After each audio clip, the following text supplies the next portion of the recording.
Hello everyone, welcome back to my channel Lotus Fiction. कैसे हैं आप सब गाइस? चलिए हम लोग अपनी स्टोरी को स्टार्ट करते हैं। गाइस, मैं आ गई हूँ nice to meet you season 2 लेकर। इसमें ट्विन अल्फ़ा ब्रदर्स और एक शेयर्ड ओमेगा कॉन्सेप्ट है जिसके लिए मुझे रिक्वेस्ट किया गया था और ये किसी की विश है, सो मैं इस स्टोरी को एक्सप्लेन कर रही हूँ। अब में से जिसको भी शेयर्ड ओमेगा पसंद नहीं है प्लीज़ वो इसे स्किप कर दीजिएगा। और रहा सवाल स्टोरी का, तो मैं स्टोरी को वन शॉट के तौर पर एक्सप्लेन करूँगी, मैं इससे ज़्यादा बड़ी नहीं करूँगी। तो स्टोरी की स्टार्टिंग होती है एक बहुत ही डार्क अंधेरे से भरी मील से, जहाँ पर काफ़ी सारे ओमेगास को बंद करके रखा गया था। सभी ओमेगास बहुत ज़्यादा डरे हुए थे। शायद कुछ लोग जो माफिया वर्ल्ड से रिलेटेड थे उन ओमेगास को आउट ऑफ कंट्री सेल करने वाले थे ताकि वो लोगों को एंटरटेन कर सके। सब ओमेगास बहुत डरे हुए थे, रो चीख चिल्ला रहे थे, लेकिन उनमें एक ओमेगा था जो सबसे डिफरेंट लग रहा था। वो इतनी बुरी सिचुएशन में फंसा होने के बाद भी बिल्कुल कामली वहाँ पर खड़ा हुआ था और उसके फेस पर एक जेन्युइन स्माइल थी। इन सभी ओमेगास को सिटी के अलग अलग एरिया से किडनैप करके ज़बरदस्ती उठाकर यहाँ लाया गया था।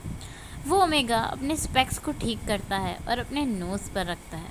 उसने कुछ सोचा था, जैसा उसने सोचा था ठीक वैसा ही थोड़ी देर बाद हुआ। कुछ लोग आकर उन सभी ओमेगास को वहाँ से निकालने लगे और ज़बरदस्ती एक बस में उन सबको बिठाया जाने लगा। वो ओमेगा जो सबसे डिफरेंट था वो ड्राइवर के जस्ट पीछे वाली सीट पर बैठा। उसने देखा वहाँ पर एक अल्फ़ा को बांध कर रखा गया है जो बहुत बुरी तरह से घायल है। शायद उसे बहुत ज़्यादा मारा पीटा गया था क्योंकि उसके फेस पर बहुत सारा ब्लड लगा हुआ था और उसके कपड़ों को देखकर लग रहा था कि वो कोई बहुत अच्छे फैमिली से बिलोंग करता होगा। वो ओमेगा उस अल्फ़ा की तरफ देखता है जो अभी थोड़े थोड़े होश में था और उसके शरीर में थोड़ी जान बाकी थी। वो अपना बेल्ट ओपन करके उस अल्फ़ा की तरफ देखता है।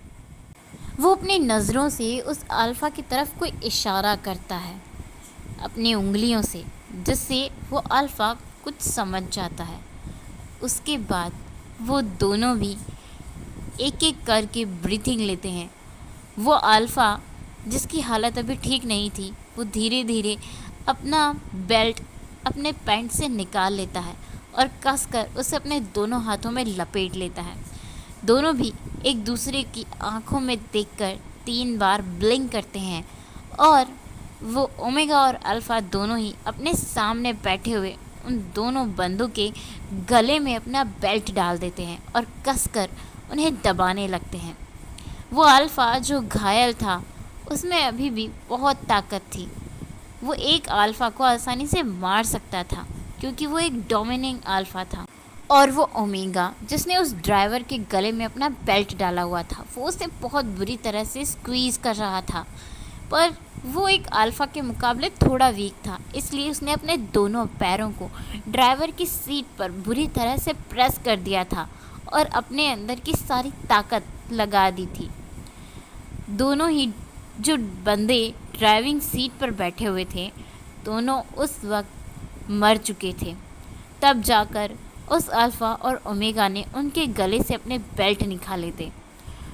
उन्होंने बस को जंगल से काफ़ी दूर सिटी के करीब ले जाकर रोक दिया। जितने ओमेगास उस बस में बैठे हुए थे और डरे हुए थे वो सब अब खुश हो रहे थे क्योंकि उन्हें जान बचाने की कोई उम्मीद नज़र आ रही थी। वो ओमेगा और अल्फ़ा दोनों एक दूसरे की तरफ देखकर स्माइल करते हैं। वो ओमेगा पूछता है, आपका नाम क्या है और आपकी इतनी बुरी हालत कैसे है? ये लोग आपको हमारे साथ क्यों ले जा रहे थे? वो अल्फ़ा बताता है, मेरा नाम शू यांग है और मैं यहाँ के टॉप बिजनेसमैन विवुशन के लिए काम करता हूँ। मैं यहाँ उनकी एक कॉन्ट्रैक्ट डील पर साइन करवाने आया था, पर इन लोगों ने मुझे ज़बरदस्ती यहाँ कैद कर लिया ताकि ये उस कॉन्ट्रैक्ट का सारा मुनाफा उठा सकें मेरे बॉस को किसी तरीके से ब्लैकमेल करके। पहले इन सब ओमेगास को यहाँ से सेफली इन लोगों के घरों तक पहुँचाना होगा। वो ओमेगा उस अल्फा शुयांग से कहता है, मेरा नाम लैन वांगजी है, मैं बिल्कुल ठीक कंडीशन में हूँ और जितने भी ओमेगास इस बस में हैं वो सब लोग अभी तक ठीक हैं। पहले आपको हॉस्पिटल ले जाकर आपका ट्रीटमेंट करवाना होगा। शू यांग कहता है, मैं ज़्यादा बुरी कंडीशन में नहीं हूँ, बस उन लोगों ने मुझे टॉर्चर किया है। सभी ओमेगास को पहले सिटी के पुलिस स्टेशन ले चलो, उसके बाद वहाँ से मैं हॉस्पिटल चला जाऊँगा। वांग जी शू यांग की बात मानते हुए कहता है, ठीक है, जैसा आप कहें। शू यांग कहता है, क्या किसी को बस चलानी आती है? वांग जी कहता है, मुझे आती है, मैं ट्राई करूँगा। शू यांग आगे ड्राइवर के पास वाली सीट पर बैठता है और वांग जी ड्राइवर सीट पर। वो लोग बस को स्टार्ट करते हैं और सभी ओमेगास रिलैक्स होकर बस में बैठ गए थे। वो सब लोग वहाँ से बचकर निकल रहे। वांग जी बस को जैसे तैसे शू यांग के बताए हिसाब से चलाकर पुलिस स्टेशन पहुँचता है।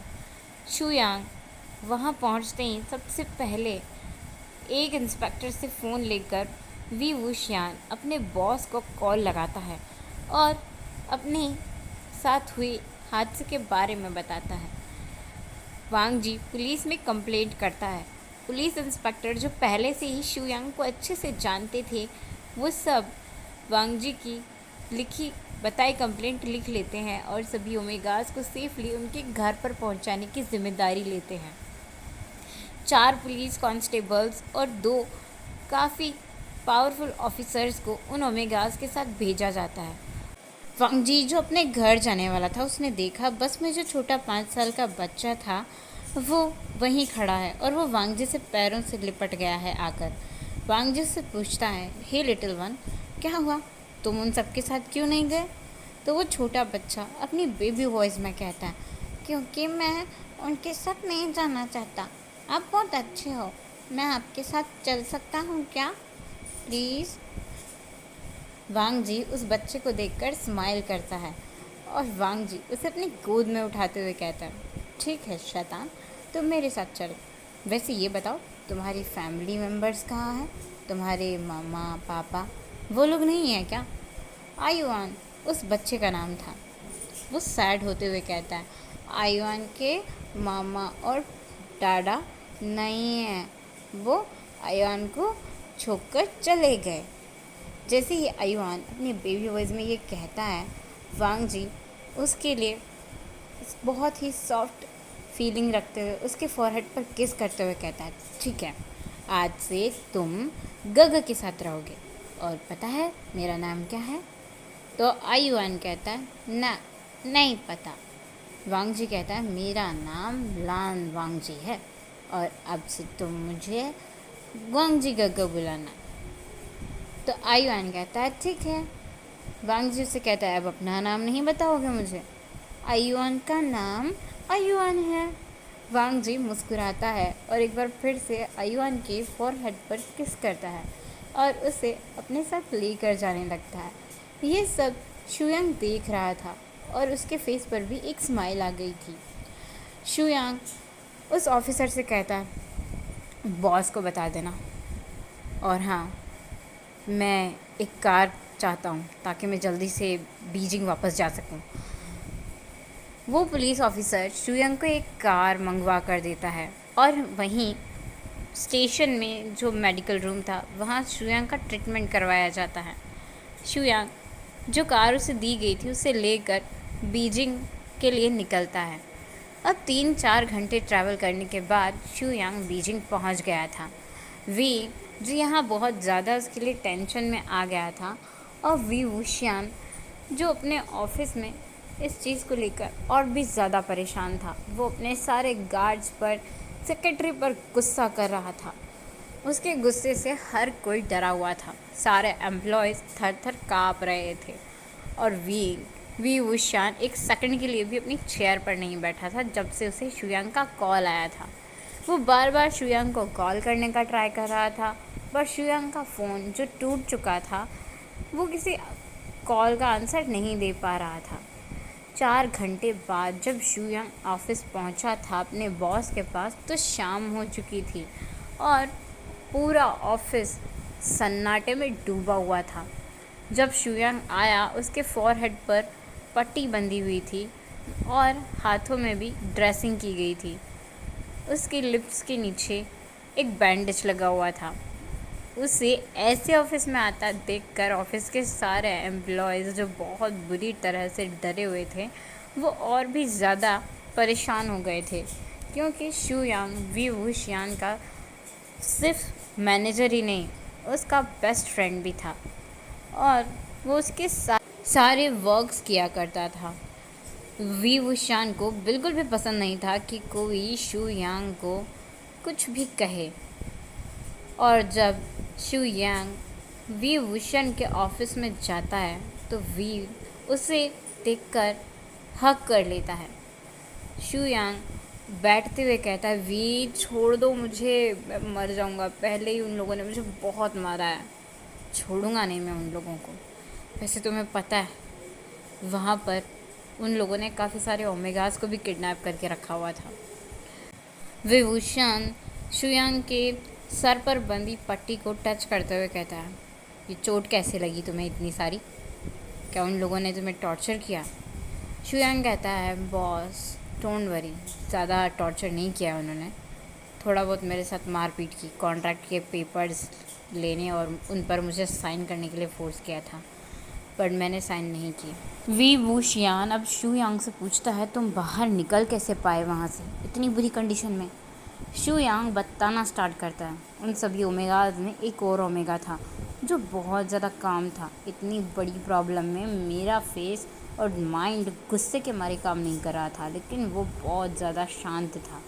हम लोग जब बस में बैठे हुए थे तो वो ओमेगा अपनी बेल्ट निकाल कर अपनी बेल्ट के साथ कुछ कर रहा था, और जब उसकी नज़र मुझ पर पड़ी तो उसने मुझसे अपनी बेल्ट निकालने का इशारा किया और उसे कसकर अपने हाथों में लपेटने लगा। जब मैंने उसे ऐसा करते हुए देखा, मैं तभी समझ गया था वो इन लोगों को गला दबा के मार डालने वाला था। मैंने भी वही किया, और फिर क्या, उस ओमेगा के माइंड और अपनी पावर से मैंने खुद को और उन सब ओमेगास को सेव किया। उन ओमेगास के साथ क्या किया तुमने? विभूषण पूछता है। तो शुयांग कहता है, पुलिस स्टेशन पहुंचा दिया, और मुझे लगता है शायद वो ओमेगा उसी जगह का रहने वाला था, इसीलिए उसे आसानी से रास्ता पता था। बॉस वो बहुत स्मार्ट और फास्टर है, हमारे साथ काम करे वो तो बहुत ज़्यादा अच्छा होगा।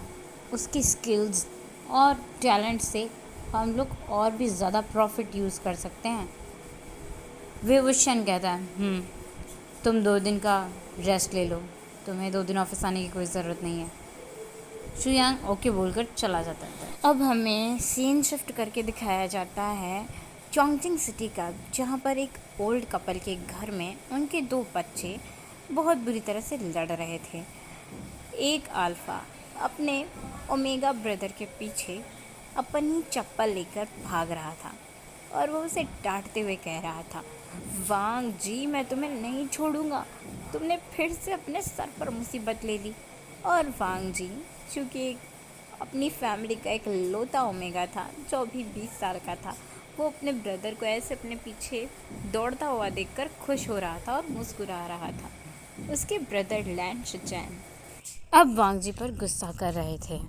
लैन शिचैन वांग जी से कहते हैं, वांग जी तुम जानती हो तुमने क्या किया है?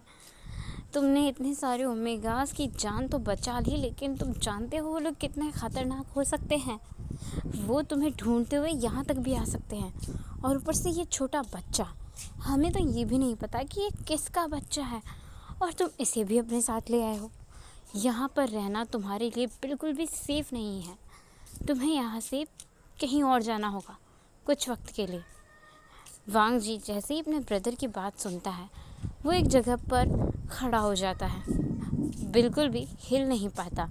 वो छोटा बच्चा जो वांग जी और शिचैन के पेरेंट्स के पास बैठकर उन्हें ऐसे दौड़ते हुए देखकर बहुत खुश हो रहा था, तालियां बजा रहा था और बार बार अपने पास में बैठे हुए हाफ ओल्ड कपल से कह रहा था, मामा, डाडा, गगा गगा को गगा मार रहे हैं। आयुआन को बहुत मज़ा आ रहा है। और वो ओल्ड मैन जो उस बच्चे के पास बैठे हुए थे, उसके फोरहेड पर हाथ रखते हुए कहते हैं, आयुआन, तुम्हारे गगा खेल नहीं रहे हैं बेटा, वो लोग एक दूसरे से झगड़ रहे हैं। वो झगड़ क्यों रहे हैं?